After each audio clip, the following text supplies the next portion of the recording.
the third consecutive year of population growth in Hong Kong. A Delta Airlines plane flips upside down upon landing at Canada's Toronto Pearson Airport. And in Saudi Arabia, the top diplomats of the US and Russia hold talks aimed at ending the war in Ukraine.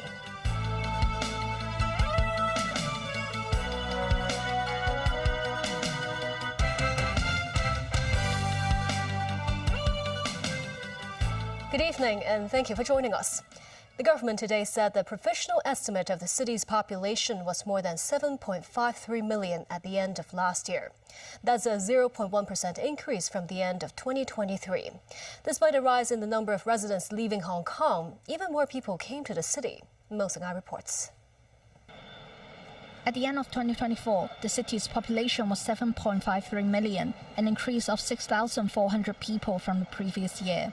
The Census and Statistics Department said the rise was mainly contributed by an inflow of 21,000 people. Among the population, about 7.27 million were usual residents. In the same period, a total of 36,700 births were recorded in what was the Year of the Dragon, a 10% increase year-on-year. Meanwhile, 51,400 deaths were recorded, and the natural decrease was 14,700. This is the third consecutive year after the COVID pandemic that Hong Kong has seen a population growth. The government explained that measures such as the labour importation program and the top talent scheme have attracted more mainlanders and foreigners to reside in the city. An academic said society needs to pay attention to issues including population aging and a low birth rate. He says the city's population growth could become negative if the net inflow and outflow numbers of residents change in the future. Mums 9, TVB News. The government announced that the latest talent list to attract non-locals to work in Hong Kong will take effect from March 1st. The updated talent list will cover 9 newly added professions, including financial professionals with Islamic market experience. The talent list now covers a total of 60 professions with local talent shortages. Other newly added occupations are accountants, experienced professionals in commodities trading, systems architects, and patent professionals in IT sectors. Legal knowledge engineers offering legal and dispute resolution services, ship surveyors, professionals in green shipping, and aircraft maintenance engineers. The government will offer non-local talent from these professions more immigration facilitation when they apply under the Quality Migrant Admission Scheme, the General Employment Policy, and the Admission Scheme for mainland talents and professional. The Hong Kong Telecall Taxi Association has earlier threatened that it will organize a 5-day strike starting March 5th if the government does not respond positively to their demands to crack down on unlicensed ride-hailing. Chief Executive John Lee said today such drastic actions would not solve anything. Any drastic action is not going to solve problem. Drastic action may also hurt the interests of normal citizens in the course of their daily going about of their lives. It is not going to receive public support. John Lee said it's important to regulate the city's ride-hailing platforms and also improve Hong Kong's taxi services. The Transport Advisory Committee will meet representatives from both the taxi trade and online ride-hailing platforms on Wednesday to scrutinize the issue. The government said the average waiting time to move into a rental public unit has been shortened to 5.3 years, the shortest waiting period in the last 6 years. Compared with a waiting period in early 2022, it is shorter by 9.5 months. Chief Executive John Lee said not only will the shorter waiting time help to improve living conditions sooner, residents can also save on rent, and the saving of 9.5 months of rent would amount to some $30,000. Last year, there were 21,000 successful applications for public housing, up 54% from the previous year. A Delta Airlines regional jet flipped upside down upon landing at Canada's Toronto Pearson Airport on Monday. There had been windy weather following a snowstorm at the time. Of the 80 people aboard, 18 were injured and taken to hospital. Tracy Furness has more. A Delta Airlines flight from Minneapolis flipped on its roof while trying to land Monday afternoon at Toronto's Pearson Airport. Lying upside down on the runway, one wing was missing and the tail gone. The fuselage had what appeared to be skid marks. The CRJ-900 passenger jet, developed by Canadian aerospace company Bombardier, was carrying 76 passengers and 4 crew members. 18 passengers were taken to hospital after the crash, 3 of them said to have suffered critical injuries. Snow was being blown by winds gusting to 65 kilometres per hour at the time of the incident. Communications between the air traffic control tower and pilot were normal as the jetliner approached landing, but it was not clear what went wrong when the plane touched down. First and foremost, there was no loss of life. And this is in due part to our heroic and trained professionals, our first responders at the airport. So the facts of the matter around this event that happened at approximately 2:30 p.m. is Delta Airlines Flight 4819 from Minneapolis to Toronto, operated by subsidiary Endeavour Air, was involved in a single aircraft accident upon landing at Toronto Pearson. The plane was carrying 4 crew and 76 passengers, among them 22 Canadians. The other passengers were multinational. Airport emergency workers mounted a textbook response, reaching the site within minutes and quickly evacuating the passengers. The Transportation and Safety Board of Canada will oversee the investigation into the crash, assisted by the U.S. Federal Aviation Administration. The crash was the 4th major aviation accident in North America in the past 3 weeks. A commercial jetliner and an Army helicopter collided near Reagan National Airport in Washington, D.C. on January 29th, killing 67 people. A medical transportation plane crashed in Philadelphia on January 31st, killing the 6 people on board and another person on the ground. And on February 6th, 10 people were killed in a plane crash in Alaska. The last major crash at Pearson was on August 2, 2005, when an Airbus A340 landing from Paris skidded off the runway and burst into flames amid stormy weather. All 309 passengers and crew aboard Air France Flight 358 survived the crash. Tracy Furness, TVB News. The U.S. and Russia's top diplomats are holding talks aimed at ending the war in Ukraine. The negotiations between Marco Rubio and Sergei Lavrov follow a recent telephone call between U.S. President Donald Trump and his Russian counterpart Vladimir Putin. Discussions are taking place in Saudi Arabia, but Ukraine's leader is not there and European powers are not invited. David Garrett reports. US Secretary of State Marco Rubio across from Russian Foreign Minister Sergei Lavrov. The first formal talks between US and Russian officials in years. The first since Putin ordered troops into Ukraine in 2022. Rubio says he wants to know if Russia is serious about peace. Also in attendance, White House National Security Advisor Michael Waltz, Trump's Middle East envoy Steve Witkoff, joining Lavrov, Putin advisor Yuri Ushakov and Russian business leaders.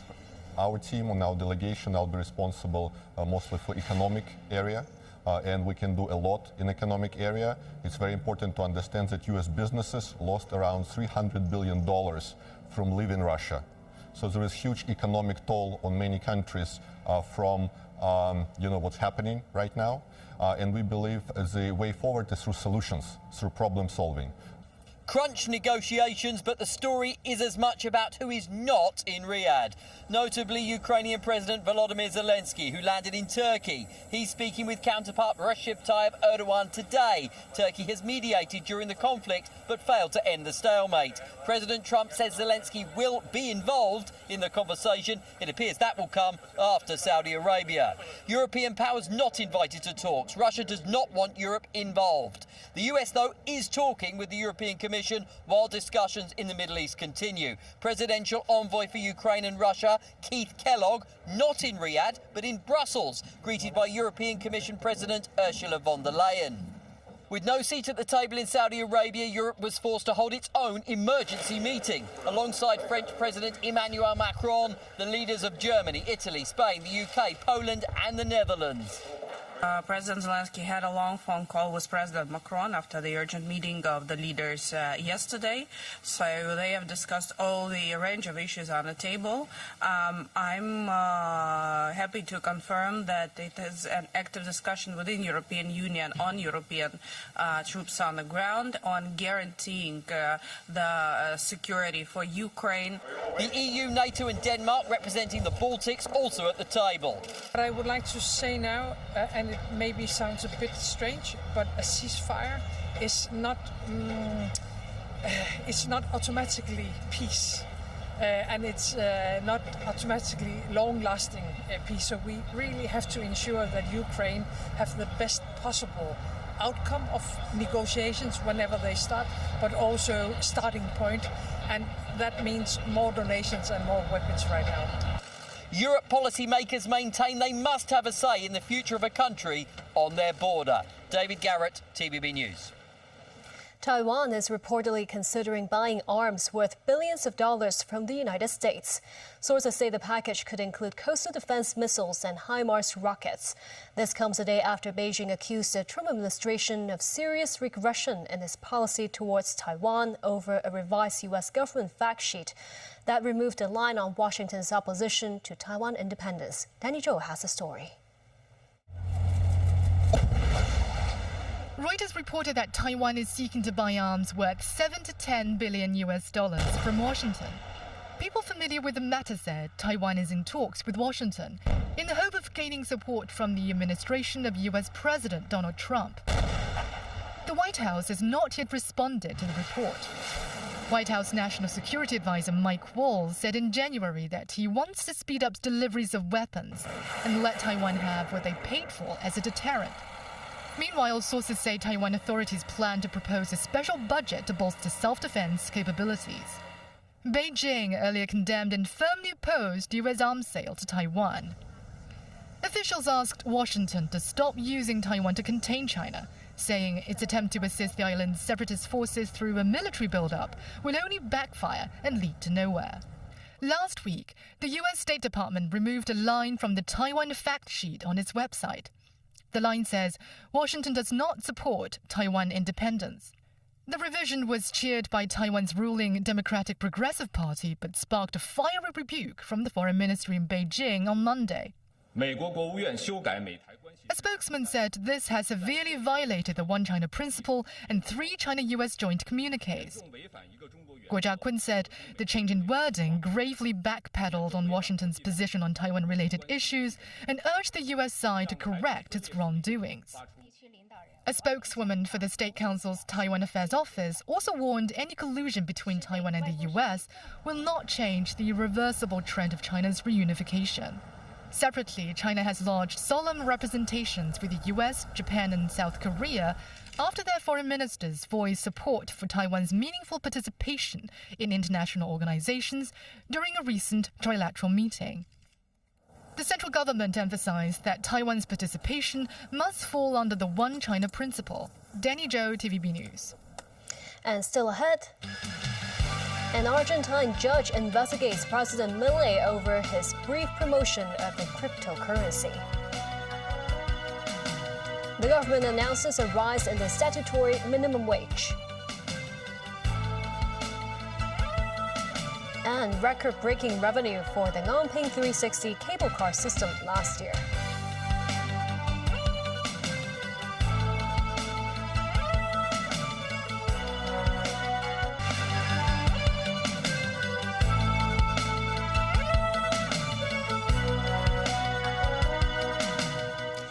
Welcome back. In Argentina, a judge has been assigned to investigate the role of the country's president, Javier Milei, in promoting a cryptocurrency that crashed. Opposition lawmakers say Milei could face an impeachment trial over his actions. Daniel Rao tells us more.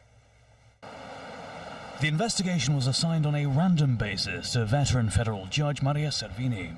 This as local media reported more than 100 complaints were presented to Argentina's judiciary and several to U.S. courts. It comes after Argentinian President Javier Milei recommended the little-known crypto coin Dollar Libra in a posting on X late last Friday, kicking off a brief rally. He later deleted the post and denied having any link to the cryptocurrency, which soon plunged. Argentina's fintech chamber said the case could amount to a rug pull. That's a scam in which a coin's backers lure multiple investors, sending the cryptocurrency's value soaring, then quickly withdraw their funds. This leaves investors with worthless tokens. Opposition lawmakers have said Malay, whose tough austerity program has won plaudits from investors and made progress in taming rampant inflation, could face an impeachment trial over his actions. Still, analysts said the opposition is unlikely to garner the votes to push through an impeachment proceeding. However, an ongoing probe of Malay's involvement could hinder his government's momentum heading into midterm elections this year, handing the opposition a lifeline. Malay's office said he was not involved in any stage of the cryptocurrency's development and decided to remove his post to avoid speculation and limit further exposure. Malay said he has nothing to hide, adding the affected volatility traders knew what they were getting into. Danarel, TV News. Mexico said it is awaiting a new response from Google to its request to fully restore the name Gulf of Mexico to its map services before filing a lawsuit.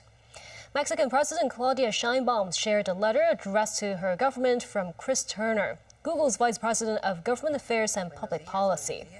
It says that the tech giant will not change the policy it outlined after U.S. President Donald Trump declared the body of water in question the Gulf of America.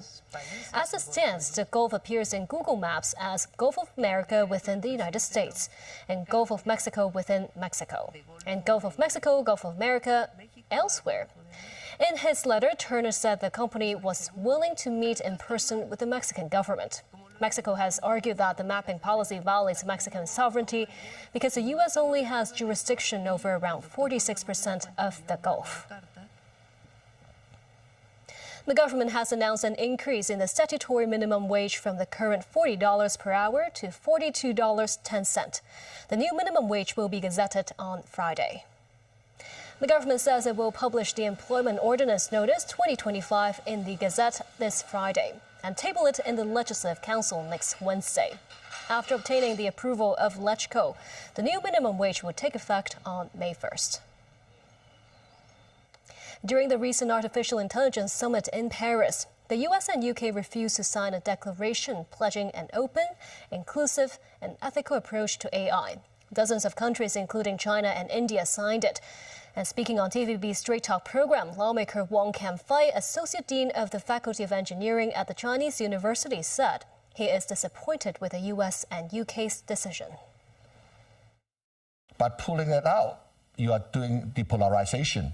So there will be, two zones, the USA and the UK being one zone in the AI community and the rest, which is no good because when we talk about sciences, is the humanity. It's all about inclusion. Inclusion is that technology is neutral, and everyone in this world should have the rights to use advanced technology.